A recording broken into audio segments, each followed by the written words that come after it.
Hey guys, it's Steve's here, and I'm about to do my replay on StarCraft 2. It will be a Zerg versus Protoss, and it is going to be on the Titan Peaks. I'm just doing this little intro because I like doing this kind of thing, just showing off my Oblivion world, because this game is something that just really was something back in the day, and it's such a good game. And look at the world, it's awesome. So anyway, this is going to be the match. It's going to be Zerg versus Protoss. It's going to be on Titan Peaks. Enjoy. Hey everybody, welcome back to another cast. Here we have me at the top right hand side spawning as the blue Zerg on Titan Peaks with the good luck, and down here we have Nosete, our red Protoss. Now this is a very interesting game. Note there's a slight bit of BM at the end, but I'm not going to spoil anything else. This is a game I played on the ladder earlier on this morning, and I thought it might be interesting to actually show this. Me sending the overlord to the wrong way. I'm going to cast this from the perspective of myself just because I cast a little bit better that way. So what I'm going for here is an economical build, which is, well, I'm trying to play economical, but against Protoss I like to go the 14-14 build. Our friend Noseta here is going to go down, and he is going to put his pylon at the bottom of the ramp. That usually indicates some sort of forge fast expand play, but we'll see how it folds out. We're just going to turn the sun on just very slightly because I forgot that Protoss makes a lot of noise. There we are. Okay, and so we're starting with the pylon at the bottom of the ramp. I'm going for 14-14, I think, in this game. My overlord just popped out there with the probe heading out the wrong way. It's going to be heading down to the south. Most likely will find my base in its second scout path. So it's very standard for Protoss to open for forge fast expand, but on this map it's kind of difficult because it's really hard to wall off this really wide choke against the Zerg. You have to kind of wall the entire way up onto the Nexus and then up around the back here, or you could just be a baller and just completely wall up the whole way up here and then use these rocks as an escape route later on. Not really the best idea, but you know, it's possible. Who am I to judge? Probe heading up towards my base right now. He's going to catch a glimpse of what I'm doing. I've got my 14 gas going down, and most likely going to be thrown on that pool. Yes, there it is. And the probe going on with the forge to expand for him. Now it's a really interesting position for that forge. I think he's going to build maybe something around here. I actually can't remember what he does, but it'll be interesting to see what our Protoss player is going to be up against. He is going to come into our base, and this will be very interesting to see what he does. Will he go and block my expansion knowing I'm going for the 14-14? Something which a lot of players have been doing is they've been going for 15 gas, or 15 pool, 15 gas, 15 hatch lately in the current game, and it's actually really good because you fool the Protoss player into thinking that you're going for a speedling expand when actually you're going for a fast hatch, and because the Protoss player's probe sees that gas, he won't actually move down the blockade. Now our Protoss player going for a very fast Nexus here. Now this is going to be very interesting to see how I'm going to be able to catch up to this, because a Protoss player going for Nexus first before your hatch has even started is slightly problematic for the Zerg, as most of you Zerg players will know out there. So he's just heading his probe just behind the mineral line. Everything's just going pretty standard so far. His corner burst is saved up. That's most likely going to be for those probes once the double Nexus finishes. Our Protoss player is supply blocked, but the pylon will finish just momentarily. I still don't know where he is at the minute. I haven't done much scouting apart from this overlord. Probe just heading back there. Nothing really interesting happens in the mid game, or in the early game, sorry. The drone is going to go down and take that expansion. Should take it just now. Go ahead, drone. There you go. Moving my lings out into the middle. I'm going to have a quick look at what he's doing. I'm going to finally catch vision of him, but I do scout the wrong direction first. My queen just come out here, going to get that creep chamber going and connect these bases as fast as I possibly can. Now his Nexus is just about to finish, which is never a good thing for a Zerg player against Protoss. You always want to be at least one base ahead, or at least ahead in the economical game, but usually at the start it doesn't really make a difference. Now he is on 21 probes and I am on 16 drones, so even if I had tried to get an economical lead and get the hatch down before his Nexus, what would have happened there is I would have got blocked. Lynx is heading over here, going to catch a first glimpse of my opponent. I'm going to see the cannon. Do I get away? I don't respawn fast enough in time, so that was really bad control by me. He has a probe hiding up here. Most likely going to put a pylon down here, spreading that creep between the two bases. My second queen is out, and my third queen is coming out. Something which I've been doing a lot, getting that third queen and prioritizing it. Now, I'm getting quite greedy here because I seen that he went for a forge fast on this map, and instead of putting pressure on it, I decided to go right for this hatchery and take a third base, because my style is economical and I love to play the economical game and beat my opponent in the long-term macro game, which I believe is where Zerg plays their best.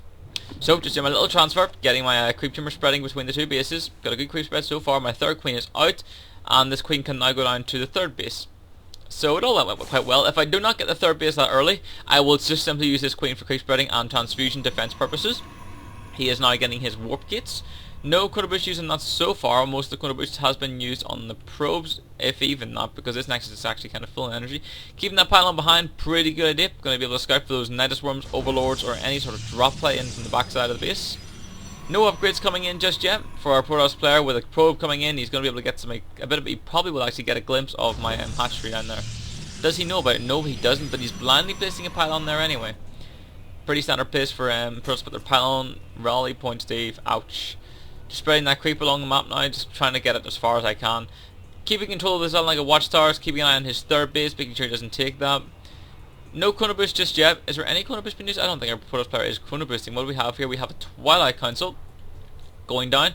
2 more probes, Zealot, Sentry, and Warp Gates with a bunch of drones coming out from me. We'll have a look at the income tab right now. I've just about overtaken our opponent because of that third base, and we're going to get probably another bit of a lead as well. So right now I'm just being Overlord, spreading the creep. We have a Twilight Council though coming down for the Protoss player. Where is it hiding? I think it's around here. There it is. So possible High Templars, Archons, or Dark Templars. And do I have any Overseers or Spore Crawlers? No, I do not. That's a little bit problematic actually. I usually get an Evo Chamber a little bit early because I usually do stock up on gas a lot, but for some reason I don't have an Evo Chamber this time. And I'm delaying my gas quite a bit here. I'm getting my building nest first. I'm going to get my second gas as well, and the reason for that is because I'm really paranoid of some sort of 6-gate push, and in the current metagame a lot of players are using roaches, but I am using Zerglings and Banelings because I really like them. We do have the Dark Shrine going down right. Where is it? There's the Dark Shrine. We have a Dark Shrine going on right now for the Protoss player. I do have 2 Evo Chambers going on, so will I get Spore Crawlers in time? We'll have to see. 2 Spines going down right now because I'm a little bit paranoid. I see he hasn't pushed out, and I have vision of his third base. So at this point, I'm sort of getting a little bit suspect, and I'm not sure what he's doing. And I do send this over. I think I send that over in quite soon. 2 Evo Chambers going down. I think I actually do blind. I think I do blind Spore Crawler. I am not sure. I can't even remember. And this game wasn't even that long ago. So Warp Gates has now finished for a Protoss player. Well, it has finished a while ago. He's now warping in some extra warp gates that he's just built. Pylon now up at the top, since I did destroy the original one with my links. My Overlord did spot that. 2 gases have gone down at my base, and I'm mining effectively mining gas now. Deliberately not mining from this one, and the reason for that is because I actually just do not need it. I usually get really gas heavy, as you can see here, and until I get infested, there's absolutely no point in me doing that. See a probe going on here, so I see the third base is going to be going down. So what do we see in my production tab? We're going to see a ton of units being produced very shortly here, because I know I need to stop this third base going on, and I know he's attempting to. So what you're seeing here is a bunch of units here, and you're going to see me probably produce a lot of more Zerglings, just because I know I need to keep control of this. And the thing about Zerg is you cannot let Protoss get that third base. Now I don't know why I'm not producing anything right now. I'm probably waiting for the injects to pop off. I can make a bunch of lings right now. I'll have a look on my camera what I'm actually doing. There you go, there's 36 links in production right now. It's really important to get those links and deny this third base. You can do it with roaches, you can come in this back rock. You've got so many options as a Zerg player to be able to deal with this. This is a very early third for the Protoss, so at this point I know he isn't going to have much tech. Now we do have 2 Dark Templars in the base right now, so I'm a little bit panicking right now. I do see this Dark Templar, and I do move Morphin 2 Overseers, but they are quite far away because that's my closest Overlord, and I don't even bother putting down Spine or Spore Crawlers because there's only 2 Dark Templars. I know I'm going to go in for a massive, where is it? I'm going to go in for a massive counter-attack here. We'll keep a look at those Dark Templars shortly, but I'm moving in right now to go and take out this expansion with my Zerglings, and my Banelings are going to go right up into the army, hopefully catch him off guard, and the Banelings are going to go right close. He's not force fielding. Oh my goodness, he isn't force fielding. He's putting a few force fields up, and he's putting himself into a very wide choke where the Banelings are most effective. Oh, so that's going to be really painful, and he gets 1 force field up to defend the rest of his army, but unfortunately it is not enough, as these Zerglings have taken out this expansion, and there is still 1 Dark Templar left, and I do see it. I'm well aware of it, and the Overseer is going over to take care of it, and because of these extra queens, it's not going to affect my injections too much, and the Overseer is going to come in and finish off that Dark Templar, and that threat is going to be thwarted. Now, I still have a bunch of Banelings down here in the expansion of the Protoss player. I'm really confident at this point because I know he's going into Templar tech, and at this point I'm really paranoid of High Templar, so I decided to use these Banelings quickly before the Hard Templars warp in and get enough for that Storm.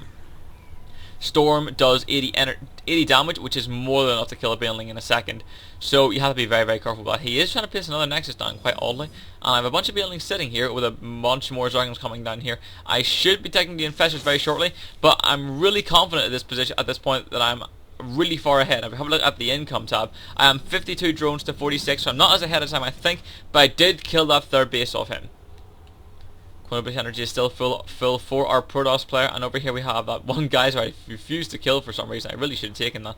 And we have that Nexus going down. Do I see that Nexus? Yes, I do. So I'm well aware that that Nexus is going down.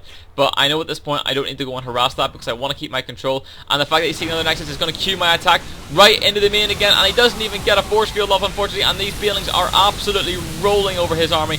Oh my goodness, that is going to be so painful with me getting my infestation pit. And he's doing really, really well to actually block this choke. It's actually really, really well defended in terms of building placement. But I do decide to focus on this cannon and hopefully get a bit of a ring run by in here. I'm trying to get the Banelings on these probes to do as much economical damage as I can. He has one Zealot coming in here for some reason, which I can't just kill with Queens and drones. A lot more Zerglings in production right now with the infestation pit. Getting just some more upgrades and just going to trying to get through from this force field into these probe line, but I just can't get in. And right now he is going for this expansion. It's about over halfway done. I will probably send a few links in there to be able to take care of that. No DT's actually being warped in right now. DT's would have been really, really good in terms of this defense because I don't have an overseer down here, but he doesn't actually know that. Creep spread just keep going down here with the Zerglings just hurrying down, trying to keep the constant pressure on the Protoss player while I can now drone up. I have tried several times to take this expansion, but it has been denied by the Zealot, which is very, very annoying. The Zealot has 1 kill on it now, and the other Zealot which came in here had about 2 kills on it. Just hanging around with the links, just keeping the pressure up on the Protoss. There's no need to completely overcommit. I'm so far ahead because of the damage that I've done, doing a little bit of harassment down here. And I'm doing this on purpose. I'm forcing the warp in down here. You see, he is now warping in, and he is going to do a lot of damage to these things. But I know his army is going to be moving. So what I do with these things, of course, I'm going to do a run by. Who else? What wouldn't I do? So we have one Colossus coming out right now with a. I get a lot of Banelings. That's right. I remember this now. I think this actually feels quite badly, but we'll see. We have a expansion going on. Is this in vision? It is actually in his vision. He should be able to take care of that very, very well momentarily. I have 2 overlords here right next to his Nexus, so he is going to have a good vision. Does he know about these overlords? Yes, they're both in his vision as well. So I have more lanes coming down right now, and his army is just sitting really vulnerable right now. And the funny thing is, our armies are so close, we just don't see them. My lanes run in here for absolutely no reason. I'm not sure why they do that. I think it was a misrally from what I know. And the Banelings are going to move in, and what is he going to do but try and force field? But there just is not enough force field, and these Banelings are going to get in, and they're going to do so much damage to these Stalkers. Nice blink there, nice bit of a save to get the last Stalker state, but the blink was a little bit too late. 44 more Zerglings in production, and right now in the income tab I have 57, and he actually is catching on quite well in the Harvesters because of the amount of pressure that I'm putting on. But I am now taking my 4th base, and I know he has his 3rd base, so what I'm going to do, I'm going to bring these Banelings in, and I'm going to try and do as much damage as I can to this 3rd base. The 4th base is now also down for a Protoss player. I'm well aware of that, and I'm just keeping up the line pressure. Just links right now, I'm taking 2 infestors, and I am going to be using them shortly. But at this point, I don't need to use anything else because he hasn't gone for those Colossus yet, and I haven't got a vision off him. So I'm moving in my lanes, doing a lot of damage here. If I look at the income damage now, he's into 46 probes to my 60. And I think I try to nuke this Nexus, and I get the hell out of there. A lot of lanes been sacrificed there, just terrible control by me. And I do just hightail it out of there. We have some more Banelings hanging outside of his base. 4 Zerglings just sitting on the end of the creep there, and we have me just taking care of this Zealot because it was actually really, really annoying. 8 Infestors now coming in play, and the Neural Parasite is going to finish, so that is not going to be a problem. We should be having some more upgrades from me. Unfortunately, I'm not upgrading +3 melee. Some more Banelings, just trying to do a little bit more harassment there. We did get a lot of probe kills, so he is now down to 42 once again with the constant production that he has been doing. Dark Templar still hasn't been used, no Archons. We did the Colossus. Where's Robotic Spade? Does he have extended thermal lance? Oh, he does not have extended thermal lance. That's going to be a slight problem now for our Protoss player. So we'll see how it goes from there.